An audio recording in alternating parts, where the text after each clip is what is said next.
ಬುದ್ಧನ ಶಿಷ್ಯ ಉಪಗುಪ್ತ ಮಥುರಾ ನಗರದ ಧೂಳಿನ ನೆಲದ ಮೇಲೆ ನಿದ್ದೆ ಮಾಡುತ್ತಿದ್ದ.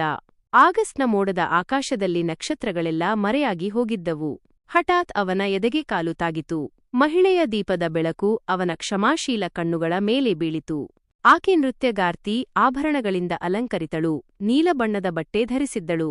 ಅವಳು ದೀಪವನ್ನು ಕೆಳಗೆ ಇರಿಸಿ, ಮನ್ನಿಸು ತಪಸ್ವಿ, ದಯವಿಟ್ಟು ನನ್ನ ಮನೆಗೆ ಬಾ, ಈ ಧೂಳಿನ ಭೂಮಿ ನಿನಗೆ ಸರಿಯಾದ ಮಂಚವಲ್ಲ ಎಂದಳು. ಆ ತಪಸ್ವಿ ಉತ್ತರಿಸಿದ, ನೀನು ನಡೆ, ಸಮಯ ಬಂದಾಗ ನಾನೇ ನಿನ್ನ ಬಳಿ ಬರುತ್ತೇನೆ. 1 ವರ್ಷವೂ ಇನ್ನೂ ಮುಗಿದಿಲ್ಲ. ತಪಸ್ವಿಯು ಮೌನವಾಗಿ ಒಬ್ಬಂಟಿಯಾಗಿ ನಡೆದು ಬರುತ್ತಿದ್ದ. ಆಗ ಅವನು ಕಂಡನು ನಗರಗೋಡೆಯ ಪಕ್ಕದಲ್ಲಿ ಬಿದ್ದಿದ್ದ ಒಬ್ಬ ಮಹಿಳೆಯನ್ನು.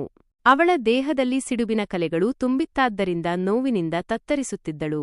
ತಪಸ್ವಿಯು ಅವಳ ಪಕ್ಕ ಕುಳಿತುಕೊಂಡನು, ನೀರಿನಿಂದ ಅವಳ ತುಟಿಗಳನ್ನು ತಂಪು ಮಾಡಿದನು, ಚಂದನದ ಲೇಪನವನ್ನು ಅವಳ ದೇಹಕ್ಕೆ ಹಚ್ಚಿದನು.